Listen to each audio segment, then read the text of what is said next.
Hey skiers, I'm Jeff from skiessentials.com. And I'm Bob. How's it going? Bob and I are here today to talk about the new 2025 Nordica Enforcer 104, no longer the Enforcer 104 free. I think that we could have done a better job explaining that in our initial Enforcer overview. There were a lot of questions of what's up with the free. There is no more free. There's no more free. Nope. So just Enforcer 104. Non-free. Non-free. Yep. So yeah, we did kind of the line overview for 2025 Enforcers back in January. We did an on-snow Enforcer 99 review, which I thought was really fun. I really liked the changes to the 99 compared to the outgoing 100. I think that's like just objectively, the new one is like hands down a better ski. Yeah. It's more dynamic. It's more engaging. I think that there's a lot of things that they addressed that really made a lot of sense. And yeah, I agree with you that just every time you get on that, you're like, wow, this is a really, really fun ski. Right. It didn't like drastically change anything about the 100. Right. It just kind of like made everything a little bit better. Yeah, just like energized the whole thing, which is a really good move. Yeah. I don't think this is as clear and simple of a conversation. Well, let's find out why. There's more going on here, which I think is fun. Like I like when there's something to talk about. Yeah. And like, you know, not to get too far ahead of ourselves, but there's a reason why I put this one on this side of the sign and that one on that side of the sign. This is the 2024 Enforcer 104 free. That's the 2025 Enforcer 104. And I think that there is an interesting concept here and conversation about, is this ski better for somebody like me, and is that ski better for somebody like you? Yeah, and then like where and why? And why? Yeah. So it's not so black and white, it's a little bit more fluid, I think. Before we get into kind of construction and shape and the details and performance and all that stuff, we had just some like general thoughts. Yeah, we talk a lot, like when we're introducing a new ski or a new line, as to kind of where the company kind of wants to go with this. Yeah. And with Nordica, it seems that they wanted to solidify Enforcer and then separate Unleashed. Yep. So we now have Unleashed 98, 108, and 114. Yep. And then Enforcers 89, 94, 99, and 104. And I think that this move with the new 104 really kind of draws that line a little harder between what was outgoing with your free there, Jeff, and then the Unleashed series of skis. Yeah. So I think that there's a nice break for them. Yep. And kind of like probably a bit of an oversimplification, but it feels like Nordica is steering any twin tip consumer into Unleashed. Yeah, that's fair. With the changes to that ski compared to this ski. We also had some like just interesting thoughts and like how it has kind of shifted a little bit. We feel like the new ski is shifting more into, you know, Mantra 102 territory. Yeah. Like directional, strong charger. Yeah. Rather than twin tippy free ride skis. So kind of less, what were the skis we were talking about? Atris. Yeah. You know, Atris would be kind of more on my side, so to speak. Yeah. ARV 106. Yeah, Blade Optic 104 now. Yeah, they dropped the Blade. Yeah. So yeah, it feels like, and that's kind of, you know, there are other skis, Stance 102, Justice even, although that's a little different. But yeah, it definitely feels like it's just kind of shifting it fundamentally. Yeah, I agree. Probably could end it right there, but let's not do that and let's keep talking about it. Do you want to take us through some changes to construction? And then I definitely want to look at flex pattern and weight. Yeah, and those are interesting byproducts of this new build here. You know, we talked about it with the overview, but they did find a new wood supplier here with these skis. They're still focusing on the same blend of poplar and beech stringers in the wood core, just a different source. Yeah, you're not going to refer to it as the new wood guy? The new wood guy. Yeah. I like that concept. I got my wood guys coming to my house this evening. Yeah, everyone's got to have a wood guy. Yeah, if you don't have a wood guy, get yourself a wood guy. So new types, new source of wood core. Yeah. And then we have 2 sheets of metal still, similar to 104 free. This one, they took it in 2 millimeters on both layers. So it's about the width of an edge that we're getting moved into the middle of the ski with that metal. So just kind of lightening the edges just ever so slightly. And then we get pulse core underfoot. So pulse core is an elastomer laminate that we have seen in the Nordica skis with dual core. So like Steadfast 85, the Spitfire series of skis, they have the elastomer that goes in between the 2 horizontal wood cores. So Enforcer took that and put it underfoot in their skis, so it does add to the vibration damping properties going on. And then True Tip carries forward. That's just the removal of ABS material in the front, just extending the lighter wood into that area to reduce swing weight. So that's still carried over from your 104 free plus all existing Enforcers. But that's pretty much it in terms of like the actual ingredients. Yep. When we kind of look at it side by side, maybe this new wood guy felt that he wanted a thicker core profile that will make give the ski some of its own properties. I'm with you. I don't think that decision's made by the wood guy, No, but probably I'm not. here for it. But that is part of how this ski differs, is just the Definitely overall thicker. thickness of the wood core. And it's like one of those things that you don't even notice until you look at these things side by side. Yeah. And it's like, oh, there's like definitely a thicker profile with this new 104. And then not really construction oriented, but they did move the mount point forward. We talked about this in the overview video, about 1 centimeter forward. It's 185 to 186 there, and when you put it back, put them next to each other, it is about 1 centimeter forward. So it's kind of moving everything into the center of the camber a little bit better. With Enforcer 99, it was a little clearer because they added more tail rocker. This is a little bit different in how it interacts with the tail rocker and getting you into the middle of the camber. But again, like someone like you who just kind of goes their own way with the mount point anyway, it's not going to make that much of a difference as opposed to someone like me who's on the line all the time. Yeah, I mean, not to get too ahead of ourselves, but I would say on this new ski, you probably just want to mount it where they mark the line. Yeah. And it's good there. Yep. And we can talk a little bit more about why that is and, Yeah. and less customization, but that is not in a bad way or a good way, just like that. Yeah. And It is then, interesting. yeah, let's put them on the scale here just for comparison. New 104, 22, 50 Yeah. on the scale here. Not the and lightest ski in the Not world, the lightest. nor is it intended to be. No. And then you're 2170, Yeah. just about. So a So, little heavier with that new ski, yeah. which makes sense. A little thicker core, and like you said, the materials inside didn't change very much. Right. And then flex pattern is pretty interesting. This ski has more tail rocker, which I think can affect your perception of flex pattern because the ski is already Right. more bent.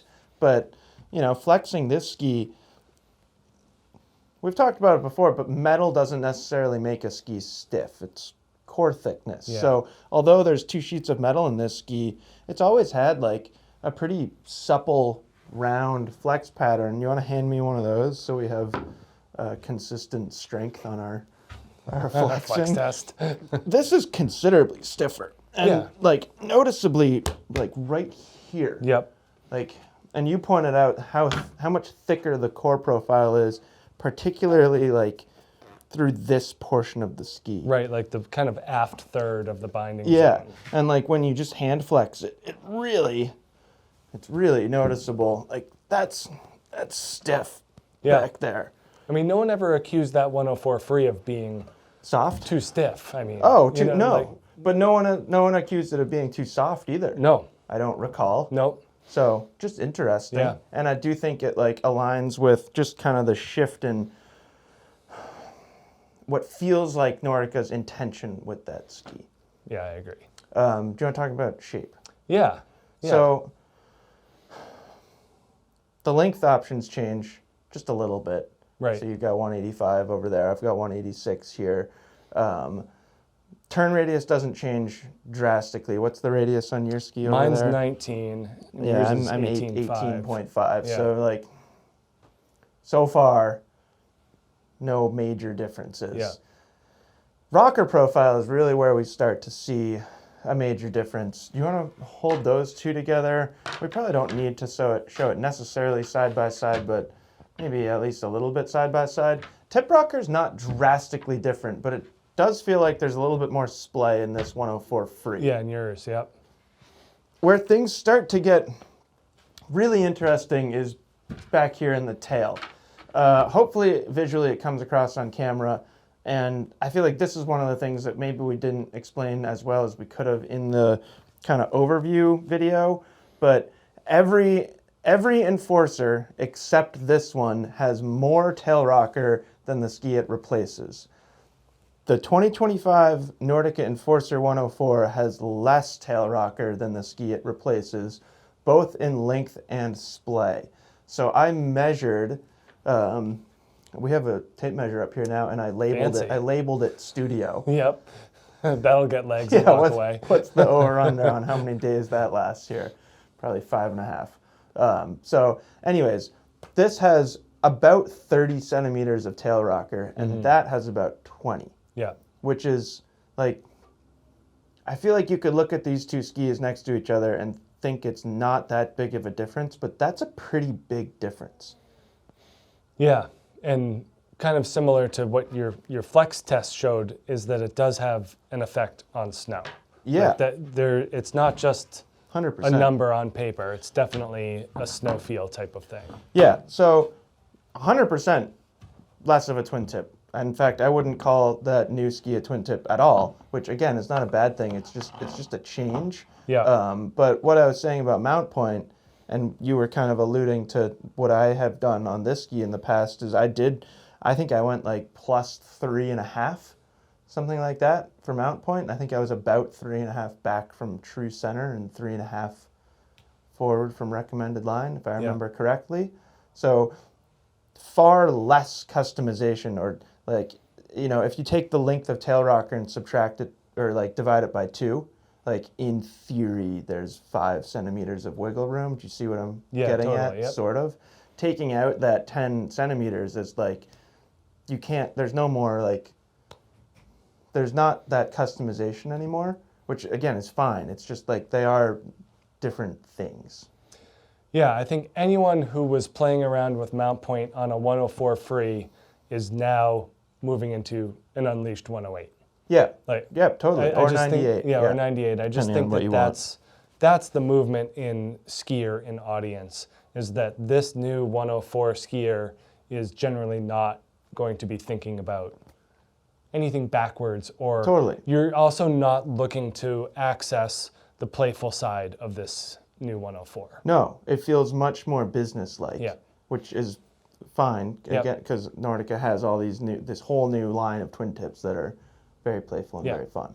So, just some substantial, or like fundamental differences between Totally. this ski and that ski.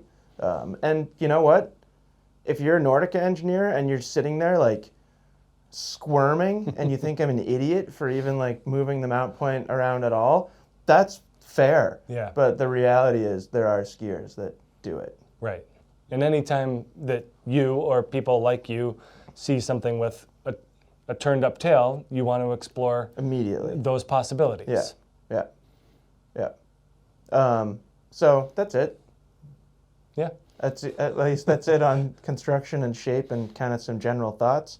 Do you want to talk performance? Yeah. Kind of starting with, I thought it makes sense to start off-piste because at 104 underfoot, that's really feels like the focus of this ski. It is, and you know, I think that we'll certainly bring it back to on-trail and carving performance, because that's an interesting kind of byproduct of this thing. But sure, I think that the intended application of this widest enforcer is to be used in softer snow and not on anything smooth. Yep. And what I kind of found with this new 104 here is that it takes anything that's unsmooth and makes it smooth. Yes. Like it does an incredible job of just absolutely steamrolling anything in its path. Yep. I don't think it's going to win too many like flotation and flickable awards when you get it in deep powder. I would say that it's fair to say that the outgoing 104 Free is a better pure floater in powder. Yep. I'm sure that there's some people that find this to be just a wonderful ski in deep snow. It is going to want to find the bottom just due to that extra weight and just the stiffness of it. Yeah. You know, in a vacuum, lighter skis that are more rockered are just going to float better. Right. So this one is going to be a little bit more just kind of searching for that edge. It wants to hook in, it wants to make a turn. But through crud, chop, windblown snow, anything that is like untoward or somewhat challenging, this thing just smooths it all out. It feels like nothing's under your feet. It's incredible. Yep. That's my exact reaction to it. I got to ski it at our ski test and had like, you know, did the kind of classic nosedive S-turns, cut over to gondola, I think I skied gondolier, not Perry-Merrill. But that was really interesting because, like, if I probably would have preferred to ski this coming down the S-turns, making, like, some shorter turns. Yeah. But then as soon as I got to gondolier, that day was pretty sweet. It was, like, 6 inches of fresh snow on top of pretty smooth groomers, but it was like a little bit like wind affected, kind of like piled up, and like it wasn't completely smooth. And gondolier is not the steepest trail in the world, but you can get going pretty fast. And I couldn't think of a better ski on the market anywhere for ski, like making just like big, smooth, like not gentle really, but kind of just like sweeping. Big, smooth, sweeping turns down gondolier through 6 inches of fresh. Right. It was like an absolute dream. Yeah. And if you're looking for something that's like in this kind of, I don't know, like 102 to 106 maybe. Yep. Like again, there's better floaters. There's a QST 106. I was just thinking about that. There's your Elan Ripstick Black, 106 from last Not year. anymore, but Not yes. anymore, but Yep. there's those skis that do want to stay up and out of the snow. They have more dramatic taper shapes and rocker profiles that make it more amenable to that.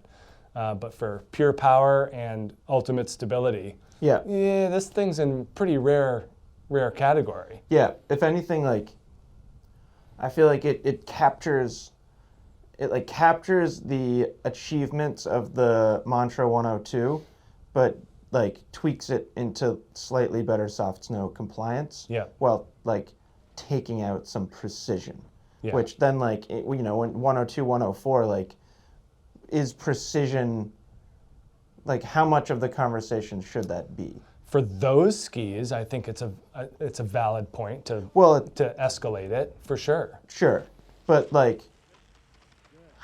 How many skiers have precision as a priority in their 102 to 104 skis? Very few. Right. So I feel like it's fair and safe to say that more skiers kind of shopping in that strong 102 to 106 like chargy category would prefer that over a lot of the existing options. Yeah, I think that's fair. Yeah. It just feels like a really nice modern iteration of everything. Yeah.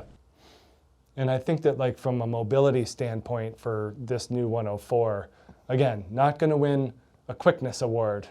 No. So like our trees here in Vermont are, I would say, on the tight side. Yep. Like if you want to take them in the woods here, great. I think that you need to have a pretty firm skill set and some strong legs to maximize your enjoyment. Yep, I agree. I certainly think that more open zones are better for this 104. I agree. And it's not like we were recommending this as an entry-level powder ski for an intermediate. Yeah. Like a lot of the things that you just said about that new Enforcer 104, we have said about this ski in the past. I just think they like shift it further along that like I think less approachable maybe. Well, that's or what, like yeah. it's just a little bit harder to ski. That's what you get when you kind of flatten the profile. Right. You know, like you had mentioned a Stance 102 earlier. Same type of thing, like pretty flat profile Yeah. makes it kind of harder to get in those tighter spots and Yeah. more maneuverable areas. Yeah. Yeah. I mean, it definitely could still work for a stow kind of soft snow powder tree ski. Yeah. It just, like it requires some skill. And then I feel like, and this is stuff that we say about other skis often, is like, if you're not also using it as a charger, if you're not also using it to ski really fast and aggressively Yeah. and benefiting from that stability, then like perhaps you should look elsewhere. Yeah. No, there's lots of wonderful skis. Yeah, Yeah. I think it's fair to say. Do you want to talk about groomers a little bit? Yeah, which, you know, we've kind of always talked about that with all the Enforcers, like Yep. especially 100. Yeah. It's like this thing is just an incredible turner. Yeah. Like the way that rips. these skis carve clean round turns due to this shape Yep. and having those two sheets of metal is just like, it's otherworldly. Yeah, it's so good. You know, they're unbelievable at, you know, on groomers. Yep. And, you know, if you're looking for a dedicated groomer ski, like maybe a 104 isn't the place to start. Yeah, But- like just go get the Enforcer 89 or 90, 94. Yeah. But yeah, But I was just blown away at how well these things turn and how smooth and stable they are. You know, I kind of, in the written article, used my fire truck analogy. yeah, that's your new analogy. Yep. I couldn't think of a better vehicle. Although I did also mention like a 747. So just like That's what like it a is. big It's passenger plane. Like when they do those like test takeoffs and like those steep bank when they're testing the planes. Sure. Like that's how I feel on these. Is like how does something that big maneuver that well? Yeah. And like when you see a big plane coming in for a landing, it doesn't look like it's moving. Like same Yeah. thing with this. That's a really good analogy for that. Is like you're Yeah. going so fast, So but it doesn't fast. feel like you're Yeah. going fast at all. Yeah. Yeah. And like to me that stood out as the defining characteristic of this new 104. Yep. Is you're just so planted and grounded and there's so much stability underfoot Yeah. that it doesn't even, and it comes through on video too. Like it doesn't look like the skiers on Going groomers are fast. going that fast. No. But they are. Yep. And that's the impressive part. Yeah. Yeah, it is interesting. Like, I you know, these always feel like silly conversations when we're talking about a ski that's 104 underfoot on a groomer, but you just learn so much about a ski doing that. Yeah. Like I always loved this thing on a groomer, and this for me was like really easy to bend. That is harder to bend, but it gives you more of a platform to push against, which is sort of like basically exactly what we were saying about how it feels off piste too. Is it's just upping the top end. Yes. And like it's not taking, I don't know that it's taking away the bottom end, so to speak. It just like changes the overall experience. So like one of the things that I used to love doing on this ski was like make some big GS turns and then go to switch and like ski switch really fast. And on the new ski, that's not something that I would do. Yeah. Which is fine, because there are plenty of other skis out there that you can do that on and have a great time. Yeah. So it just kind of like, it takes out a little bit of the creativity that I have found in this ski, but replaces it with equal or greater improvements on the power side. Yeah, and like you said earlier, with more of a business-like personality. Yeah. And kind of bringing the contact point higher and lower in the ski. You're getting that Yeah. longer effective edge. You're getting, a crisper initiation phase, a little bit more rebound out of the tail, or at least more edge grip through the entirety of the ski.